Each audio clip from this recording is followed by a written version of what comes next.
हम कथा सुनाते राम सकल गुण धाम की। हम कथा सुनाते राम सकल गुण धाम की।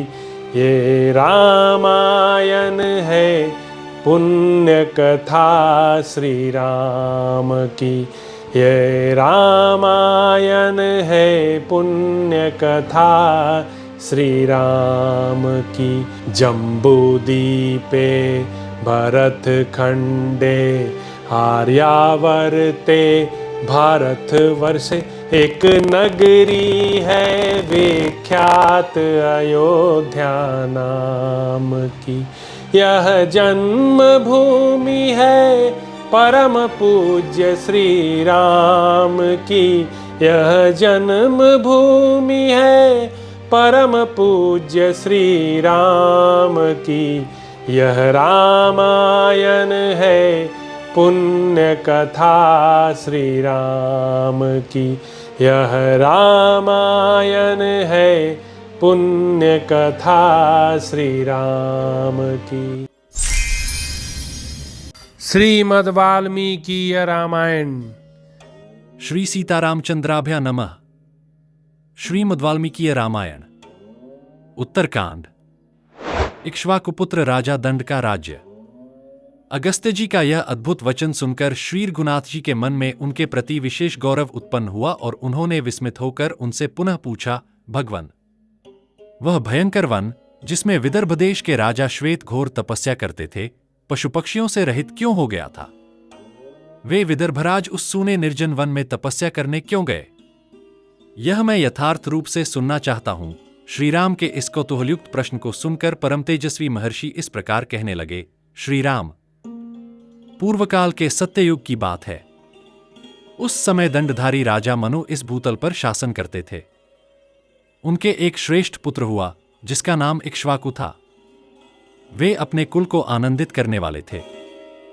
अपने ज्येष्ठ एवं दुर्जय पुत्र को भूमंडल के राज्य पर स्थापित करके मनु ने उनसे कहा, बेटा, तुम भूतल पर राजवंशों की सृष्टि करो। पुत्र इक्ष्वाकु ने पिता के सामने वैसा ही करने की प्रतिज्ञा की। इससे मनु बहुत प्रसन्न हुए और बोले, परम उदार पुत्र, तुम पर मैं बहुत संतुष्ट हूं। तुम राजवंश की सृष्टि करोगे, इसमें कोई संशय नहीं है। तुम दंड द्वारा दुष्टों का दमन करते हुए प्रजा की रक्षा करो, परंतु बिना अपराध किसी को दंड न देना।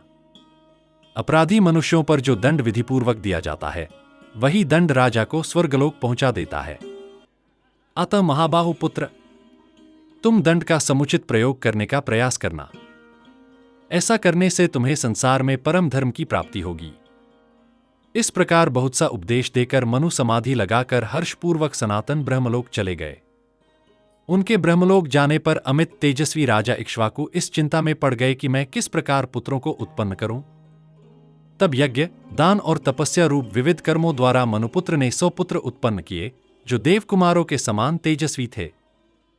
उनमें सबसे छोटा पुत्र मूढ़ और विद्याविहीन था। वह अपने बड़े भाइयों की सेवा नहीं करता था। इस कारण पिता ने सोचा, इसके शरीर पर अवश्य दंड पड़ेगा, और उसी विचार से उसका नाम दंड रख दिया। शत्रुघ्न नरेश श्री राम। उस पुत्र के योग्य कोई अन्य भयंकर प्रदेश न देखकर इक्ष्वाकु ने उसे विंध्य और शैवल पर्वत के बीच का राज्य दे दिया। उस रमणीय तट प्रदेश में दंड राजा हुआ। उसने अपने निवास के लिए एक अनुपम और उत्तम नगर बसाया और उसका नाम रखा मधुमंत। उसने उत्तम व्रत का पालन करने वाले शुक्राचार्य को अपना पुरोहित बनाया। इस प्रकार देवों के इंद्र के समान राजा दंड शुक्राचार्य के साथ रहकर अपने राज्य का पालन करने लगा। राजा दंड का भार्गवकन्या के साथ पाप।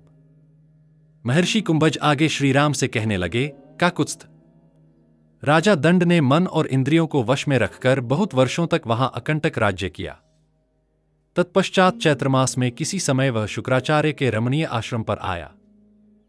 वहां शुक्राचार्य की ज्येष्ठ कन्या, जो इस भूतल पर अनुपम सुंदरी थी, वन प्रांत में विचर रही थी। दंड ने उसे देखा। उसे देखते ही वह दुराचारी राजा कामदेव के बाणों से व्याकुल होकर पास गया और बोला, सुश्रोणी, तुम कहां से आई हो?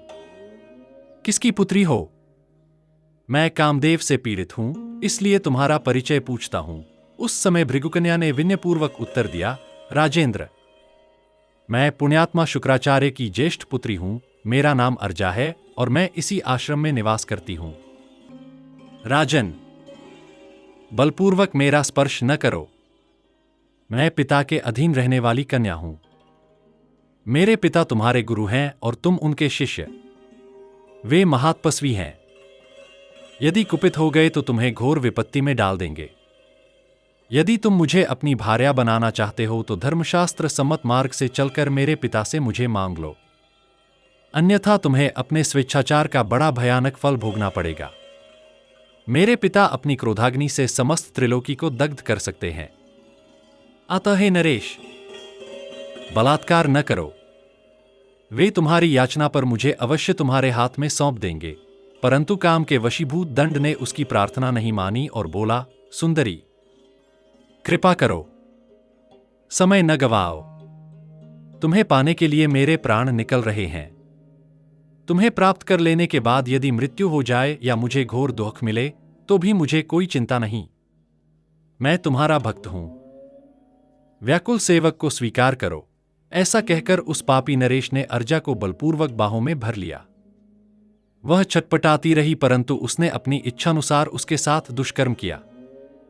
यह दारुण और महाभयंकर अनर्थ करके दंड तुरंत अपने नगर मधुमंत चला गया। अर्जा भयभीत रोती हुई आश्रम के समीप अपने देवतुल्य पिता की प्रतीक्षा करने लगी। शुक्र के शाप से राजा दंड और उनके राज्य का नाश। कुछ समय बाद किसी शिष्य के मुख से अर्जा के साथ हुए अत्याचार की बात सुनकर अमित तेजस्वी महर्षि शुक्र, जो उस समय भूख से व्याकुल थे, अपने शिष्यों सहित आश्रम को लौट आए। उन्होंने देखा कि अर्जा दुखी होकर रो रही है। उसके शरीर पर धूल लिपटी हुई है और वह प्रातःकाल राहुग्रस्त चंद्रमा की शोभाहीन चांदनी के समान असुंदर लग रही है। यह देख भूख और अपमान दोनों से पीड़ित होकर देवर्षि शुक्र का रोष बढ़ गया। वे तीनों लोकों को दग्ध करने वाले प्रज्वलित अग्नि के समान क्रोध में आकर अपने शिष्यों से बोले, देखो, शास्त्र विरुद्ध आचरण करने वाले अज्ञानी राजा दंड को मेरी ओर से कुपित होकर कैसी घोर विपत्ति प्राप्त होती है। सेवकों सहित इस दुर्बुद्धि और दुरात्मा राज का विनाश निश्चित है। उसने जैसे प्रज्वलित अग्नि को गले लगाने का साहस किया है, वैसे ही वह अपने अपराध का भयानक फल भोगेगा। यह दुष्ट 7 रातों के भीतर पुत्र, सेना और सवारियों सहित नष्ट हो जाएगा। उसके राज्य, जो चारों ओर से 100 योजन लंबा चौड़ा है, पर देवराज इंद्र धूल की प्रलयंकारी वर्षा करेंगे। इस धूल की वर्षा से वहां का प्रत्येक स्थावर जंगम जीव नष्ट हो जाएगा। जहां तक दंड का राज्य फैला है, वहां 7 रातों तक केवल धूल की वर्षा होगी और समस्त प्राणी अदृश्य हो जाएंगे। ऐसा कहकर क्रोध से लाल नेत्र हुए शुक्र ने आश्रमवासियों से कहा, दंड के राज्य की सीमा के बाहर जाओ और वहीं निवास करो। शुक्राचार्य की आज्ञा सुनकर सभी आश्रमवासी मुनि राज्य छोड़कर सीमा से बाहर चले गए। फिर शुक्र ने अपनी पुत्री अर्जा से कहा, मूर्ख बुद्धि कन्या, तू यहीं इस आश्रम में रह। मन को परमात्मा के ध्यान में एकाग्र कर और इस 1 योजन विस्तृत सुंदर सरोवर का उपभोग कर। जब तक समय पूर्ण न हो जाए, यहीं प्रतीक्षा कर। जो जीव उन 7 रातों में तुम्हारे समीप रहेंगे, वे इस धूल वर्षा से नष्ट नहीं होंगे। पिता की यह आज्ञा सुनकर दुख से व्याकुल अर्जा ने कहा, बहुत अच्छा। इसके बाद शुक्र अपने शाप से उत्पन्न होने वाले परिणामों को टालने के लिए दूसरे प्रदेश में चले गए। उन ब्रह्मर्षि के वचनों के अनुसार राजा दंड अपने सेवक, सेना और सवारियों सहित 7वें दिन भस्म हो गया। नरेश्वर, विंध्य और शैवल पर्वतों के मध्य भाग में दंड का राज्य था।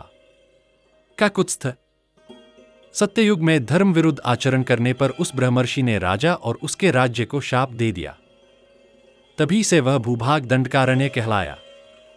बाद में वहां अनेक तपस्वी आकर बस गए, इस कारण वह स्थान जनस्थान नाम से प्रसिद्ध हुआ। रघुनंदन, आपने जिसके विषय में मुझसे पूछा था, वही सब मैंने आपको सुना दिया। वीर, अब संध्योपासना का समय हो चला है। देखिए, सभी महर्षि स्नान करके पूर्ण घट लेकर सूर्य देव की उपासना कर रहे हैं। श्री राम, वे सूर्य देव वहां एकत्र हुए ब्रह्मवेत्ताओं के मंत्रों को सुनकर और उनकी पूजा पाकर अस्ताचल को चले गए। अब आप भी जाकर आचमन और स्नान आदि करें। श्रीराम का अगस्त्य आश्रम से अयोध्या लौटना। ऋषि का आदेश पाकर श्री रामचंद्र जी संध्योपासना के लिए अप्सराओं से सेवित उस पवित्र सरोवर के तट पर गए। वहां आचमन और संध्यावंदन करके वे पुनः महात्मा कुंभज के आश्रम में लौटे। अगस्त्य जी ने उनके भोजन के लिए अनेक गुणों से युक्त कंद, मूल, बुढ़ापे को दूर करने वाली दिव्य औषधियां और पवित्र भात आदि अर्पित किए। श्रीराम ने वह अमृततुल्य स्वादिष्ट भोजन कर परम तृप्ति और प्रसन्नता प्राप्त की और उस रात्रि को बड़े संतोष के साथ वहीं बिताया। प्रातःकाल उठकर नित्यकर्म करने के बाद शत्रुघ्न करने वाले श्रीराम जाने की इच्छा से महर्षि के पास गए और प्रणाम करके बोले, महर्षि, अब मैं अपनी पुरी को लौटने के लिए आपकी आज्ञा चाहता हूं। कृपा करके आज्ञा दीजिए। आपके दर्शन से मैं धन्य हुआ हूं। भविष्य में पुनः अपने को पवित्र करने के लिए मैं आपके दर्शन करने आऊंगा। श्रीराम के ऐसे अद्भुत वचन सुनकर धर्मचक्षु तपोधन अगस्त्य जी प्रसन्न हुए और बोले, श्रीराम, आपके वचन अत्यंत सुंदर और अद्भुत हैं। रघुनंदन, वास्तव में समस्त प्राणियों को पवित्र करने वाले आप ही हैं। जो भी एक मुहूर्त के लिए आपका दर्शन कर लेता है, वह पवित्र होकर स्वर्ग का अधिकारी और देवताओं के लिए पूजनीय हो जाता है। जो लोग आपको क्रूर दृष्टि से देखते हैं, वे यमराज के दंड से पीटे जाकर तत्काल नरक में गिरते हैं। रघुश्रेष्ठ, आपके समान महात्म्यशाली अन्य कोई नहीं। जो लोग आपकी कथा कहते हैं, वे सिद्धि को प्राप्त होते हैं। अब आप निश्चिंत होकर पधारिए। आपके मार्ग में कोई भय नहीं होगा। आप धर्मपूर्वक राज्य का पालन करें, क्योंकि आप ही इस संसार के परम आश्रय हैं। मुनि के वचन सुनकर बुद्धिमान श्रीराम ने दोनों हाथ जोड़कर उन्हें प्रणाम किया। इसके बाद अगस्त्य तथा अन्य सभी तपस्वी ऋषियों का यथोचित अभिवादन कर वे सुवर्णभूषित पुष्पक विमान पर चढ़ गए। जैसे देवता इंद्र की पूजा करते हैं, वैसे ही जाते समय उन तेजस्वी श्रीराम को सभी ऋषियों ने आशीर्वाद दिया। आकाश में पुष्पक विमान पर स्थित श्रीराम वर्षाकाल के मेघों के बीच स्थित चंद्रमा के समान शोभायमान हो रहे थे। तदंतर जगजगह सम्मान प्राप्त करते हुए वे मध्याह्न के समय अयोध्या पहुंचे और महल के मध्य कक्ष में उतरे। तत्पश्चात उस इच्छानुसार चलने वाले पुष्पक विमान से उन्होंने कहा, अब तुम जाओ, तुम्हारा कल्याण हो। फिर श्रीराम ने द्वारपाल को बुलाकर कहा, तुम शीघ्र जाकर पराक्रमी भरत और लक्ष्मण को मेरे आगमन की सूचना दो और उन्हें तुरंत यहां बुला लाओ। 83वां सर्ग। भरत के कहने से श्रीराम का राजसूय यज्ञ करने के विचार से निवृत्त होना। क्लेश रहित कर्म करने वाले श्रीराम का यह कथन सुनकर द्वारपाल ने कुमार भरत और लक्ष्मण को बुलाकर श्री रघुनाथ जी की सेवा में उपस्थित कर दिया। भरत और लक्ष्मण को आया देख रघुकुल तिलक श्रीराम ने उन्हें हृदय से लगा लिया और यह बात कही, रघुवंशी राजकुमारों, मैंने ब्राह्मण का वह परम उत्तम कार्य यथावत रूप से सिद्ध कर दिया। अब मैं पुनः राजधर्म की चरम सीमा रूप राजसूय यज्ञ का अनुष्ठान करना चाहता हूं। मेरी राय में धर्म सेतु, राजसूय, अक्षय एवं अविनाशी फल देने वाला है तथा वह धर्म का पोषक एवं समस्त पापों का नाश करने वाला है। तुम दोनों मेरे आत्मा ही हो, अतः मेरी इच्छा तुम्हारे साथ इस उत्तम राजसूय यज्ञ का अनुष्ठान करने की है, क्योंकि उसमें राजा का शाश्वत धर्म प्रतिष्ठित है। शत्रुओं का संहार करने वाले मित्र देवता ने उत्तम आहुति से युक्त राजसूय नामक श्रेष्ठ यज्ञ द्वारा परमात्मा का यजन करके वरुण का पद प्राप्त किया था। धर्मज्ञ सोमदेवता ने धर्मपूर्वक राजसूय यज्ञ का अनुष्ठान करके संपूर्ण लोकों में कीर्ति तथा शाश्वत स्थान को प्राप्त कर लिया। इसलिए आज के दिन मेरे साथ बैठकर तुम लोग यह विचार करो कि हमारे लिए कौन सा कर्म लोक और परलोक में कल्याणकारी होगा तथा संयतचित्त होकर इस विषय में मुझे सलाह दो। श्री रघुनाथ जी के ये वचन सुनकर वाक्य विशारद भरत जी ने हाथ जोड़कर यह बात कही, साधो, अमित पराक्रमी महाबाहो, आप में उत्तम धर्म प्रतिष्ठित है। यह सारी पृथ्वी भी आप पर ही आधारित है तथा आप ही में यश की प्रतिष्ठा है। देवता लोग जैसे प्रजापति ब्रह्मा को ही महात्मा एवं लोकनाथ समझते हैं, उसी प्रकार हम लोग और समस्त भूपाल आपको ही महापुरुष तथा समस्त लोकों का स्वामी मानते हैं। उसी दृष्टि से आपको देखते हैं। राजन, महाबली रघुनंदन, पुत्र जैसे पिता को देखते हैं, उसी प्रकार आपके प्रति सब राजाओं का भाव है।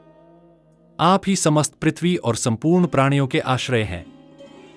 नरेश्वर, फिर आप ऐसा यज्ञ कैसे कर सकते हैं जिसमें भूमंडल के समस्त राजवंशों का विनाश दिखाई देता है? राजन, पृथ्वी पर जो पुरुषार्थी पुरुष हैं, उन सबका सभी के कोप से उस यज्ञ में सहार हो जाएगा। पुरुष सिंह, अतुल पराक्रमी वीर, आपके सद्गुणों के कारण सारा जगत आपके वश में है। आपके लिए इस भूतल के निवासियों का विनाश करना उचित न होगा। भरत का यह अमृतमय वचन सुनकर सत्य पराक्रमी श्रीराम को अनुपम हर्ष प्राप्त हुआ।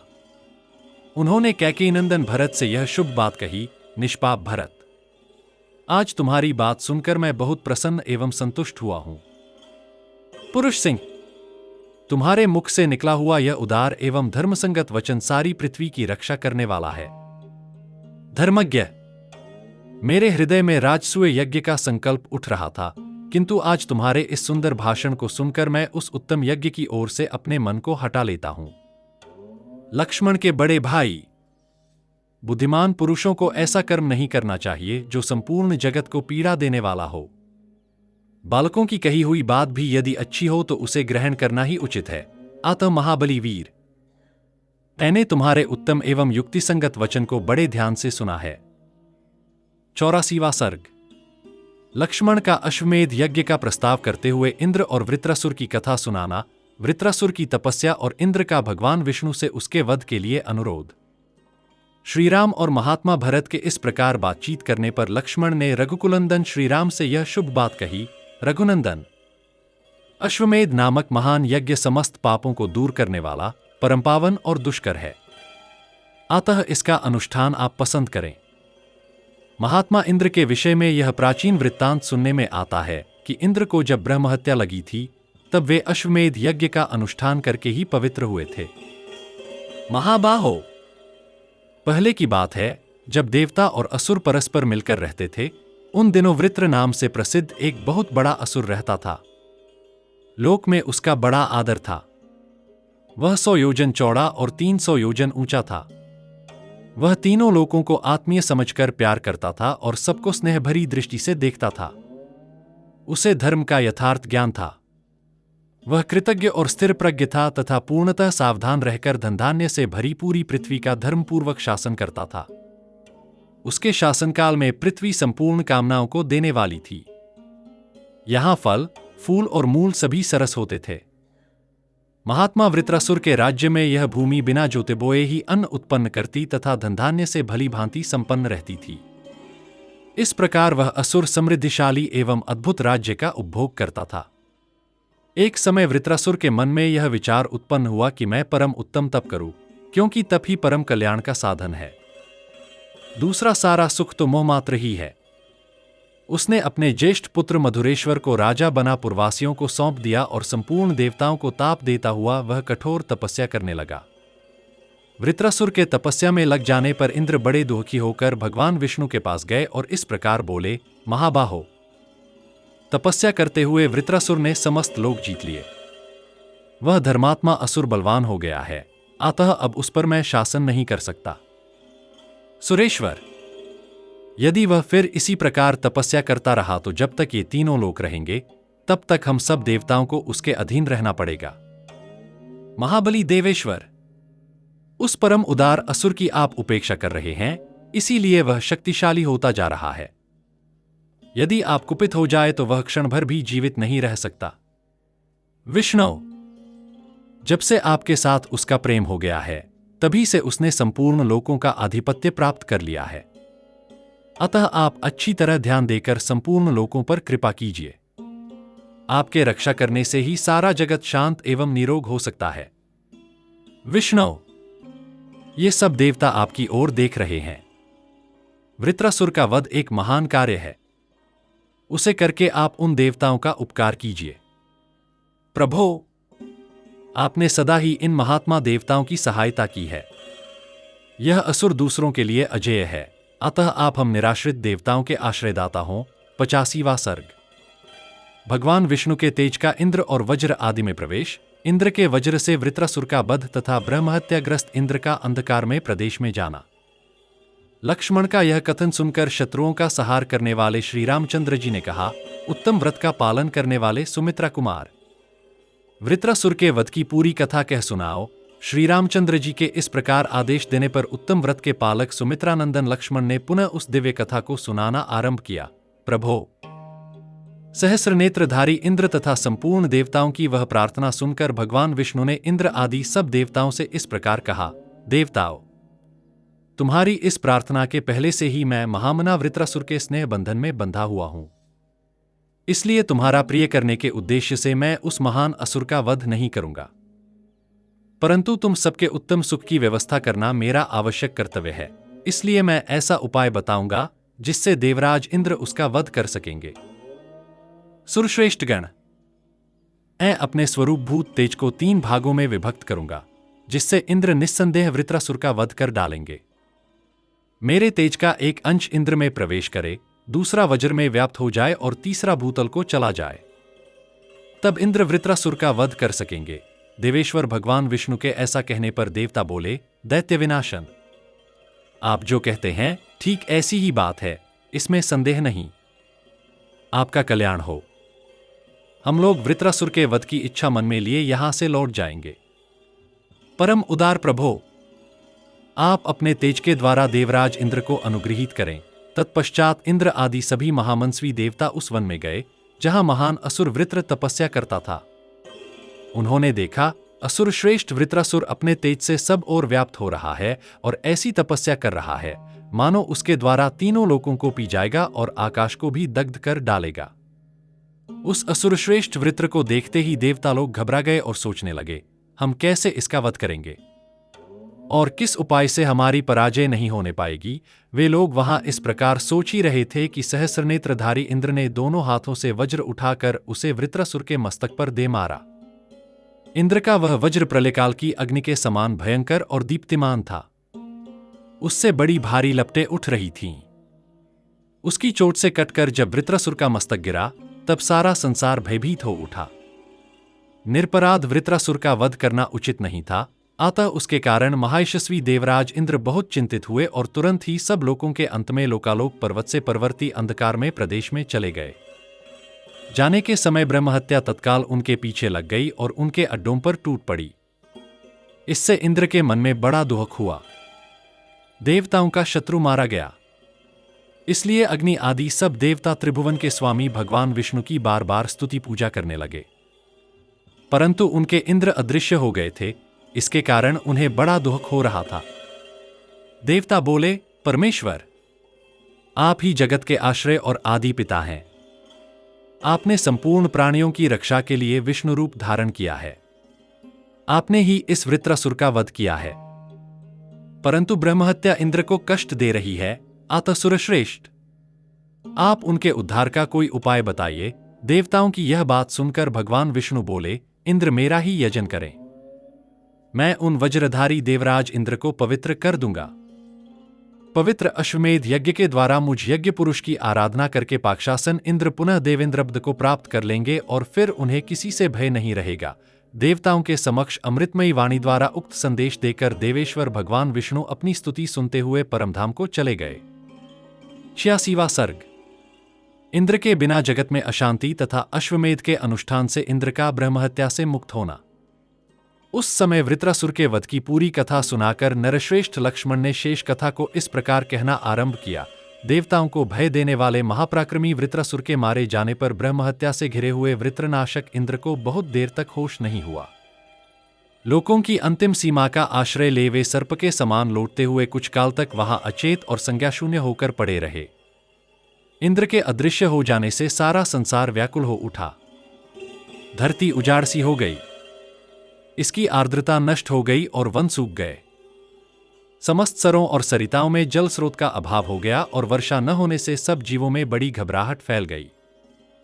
समस्त लोक क्षीण होने लगे। इससे देवताओं के हृदय में व्याकुलता छा गई और उन्होंने उसी यज्ञ का स्मरण किया जिसे पहले भगवान विष्णु ने बताया था।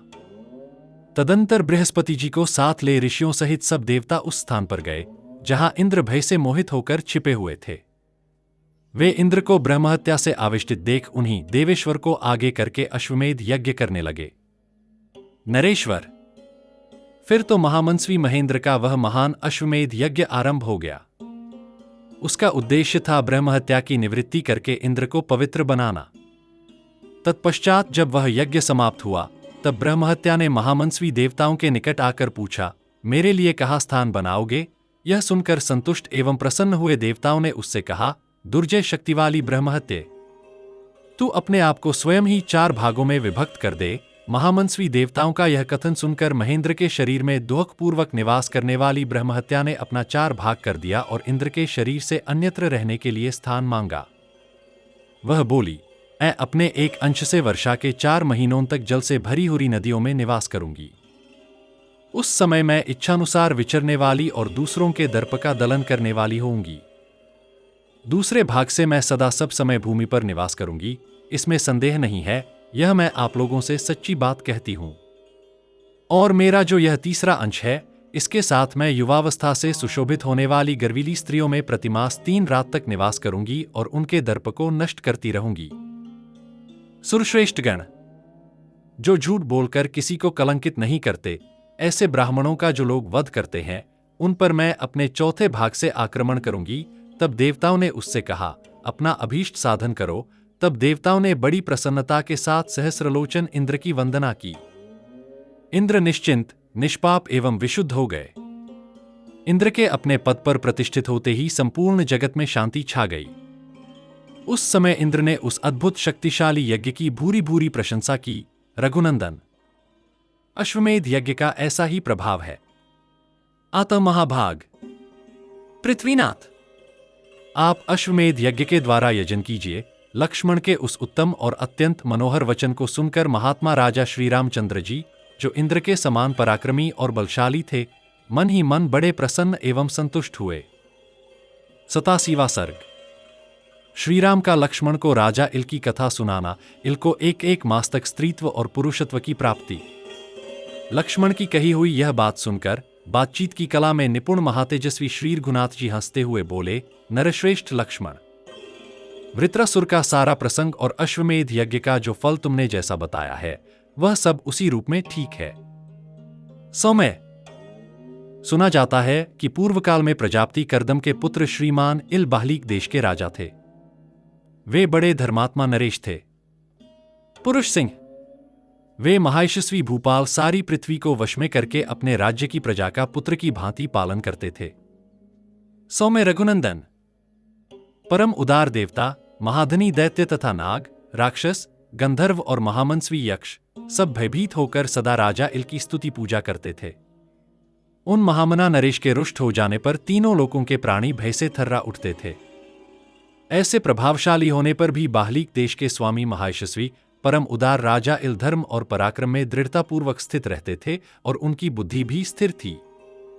एक समय की बात है, सेवक, सेना और सवारियों सहित उन महाबाहु नरेश ने मनोरम चैत्र मास में एक सुंदर वन के भीतर शिकार खेलना आरंभ किया। राजा ने उस वन में सैकड़ों हजारों हिंसक जंतुओं का वध किया, किंतु इतने ही जंतुओं का वध करके उन महामना नरेश को तृप्ति नहीं हुई। फिर उन महामना इल के हाथ से नाना प्रकार के 10,000 हिंसक पशु मारे गए। तत्पश्चात वे उस प्रदेश में पहुंचे जहां महासेन स्वामी कार्तिकेय का जन्म हुआ था। उस स्थान में देवताओं के स्वामी दुर्जय देवता भगवान शिव अपने समस्त गणों के साथ रहकर गिरिराज कुमारी उमा का मनोरंजन करते थे। जिनकी ध्वजा पर वृषभ का चिन्ह सुशोभित होता है, वे भगवान उमावल्लभ अपने आप को भी स्त्री रूप में प्रकट करके देवी पार्वती का प्रिय करने की इच्छा से पर्वतीय झरने के पास उनके साथ विहार करते थे। उस वन के विभिन्न भागों में जहां जहां पुंलिंग नामधारी जंतु अथवा वृक्ष थे, वे सबके सब स्त्रीलिंग में परिणत हो गए थे। वहां जो कुछ भी चराचर प्राणियों का समूह था, वह सब स्त्री नामधारी हो गया था। इसी समय कर्दम के पुत्र राजा इल सहस्रों हिंसक पशुओं का वध करते हुए उस देश में आ गए। वहां आकर उन्होंने देखा, सर्प, पशु और पक्षियों सहित उस वन का सारा प्राणी समुदाय स्त्री रूप हो गया है। रघुनंदन, सेवकों सहित अपने आप को भी उन्होंने स्त्री रूप में परिणत हुआ देखा। अपने को उस अवस्था में देखकर राजा को बड़ा दुख हुआ। यह सारा कार्य उमावल्लभ महादेव जी की इच्छा से हुआ है, ऐसा जानकर वे भयभीत हो उठे। तदंतर सेवक, सेना और सवारियों सहित राजा इल जटाजुधारी महात्मा भगवान नीलकंठ की शरण में गए। तब पार्वती देवी के साथ विराजमान वरदायक देवता महेश्वर हंसकर प्रजापति पुत्र इल से स्वयं बोले, कर्दम कुमार महाबली राजर्षि, उठो उठो। उत्तम व्रत का पालन करने वाले सौम्य नरेश, पुरुषत्व छोड़कर जो चाहो वह वर मांग लो। महात्मा भगवान शंकर के इस प्रकार पुरुषत्व देने से इनकार कर देने पर स्त्री रूप हुए राजा इल शोक से व्याकुल हो गए। उन्होंने उन सुरश्रेष्ठ महादेव जी से दूसरा कोई वर नहीं मांगा।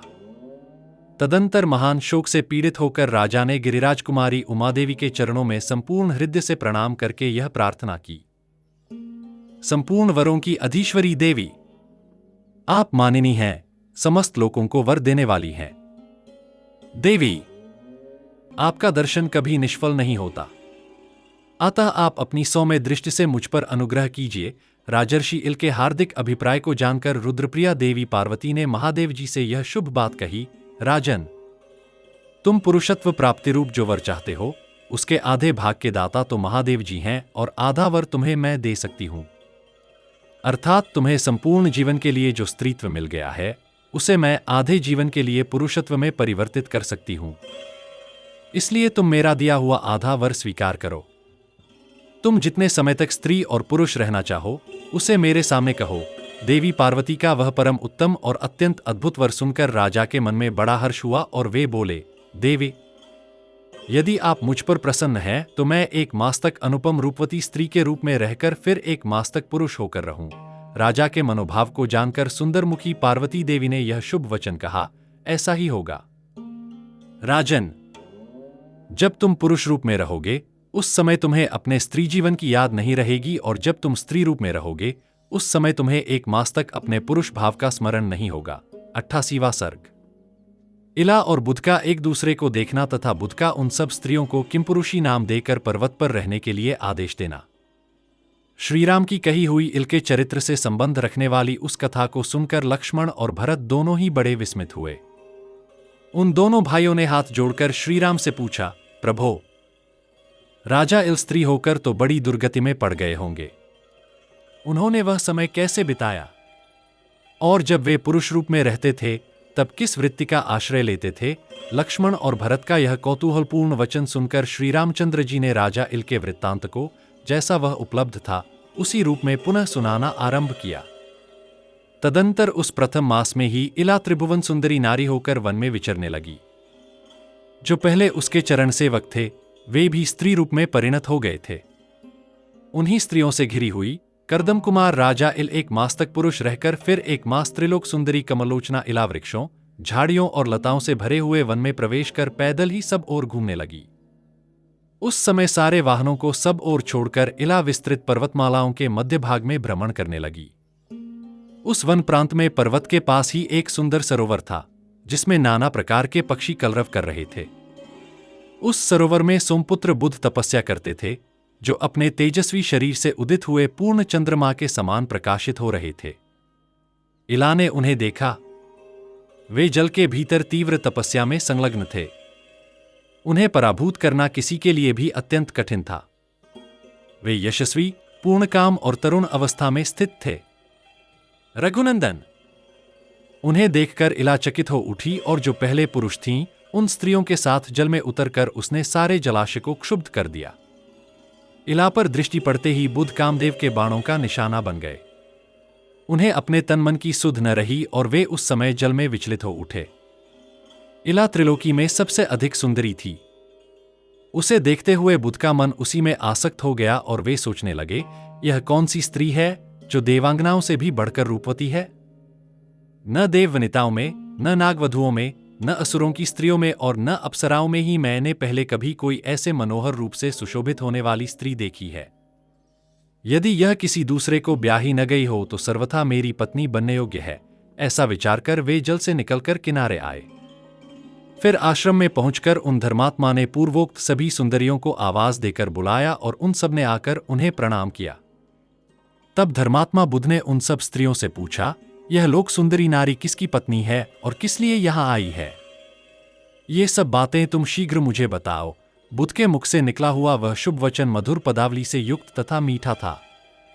उसे सुनकर उन सब स्त्रियों ने मधुर वाणी में कहा, ब्राह्मण, यह सुंदरी हमारी सदा की स्वामिनी है। इसका कोई पति नहीं है।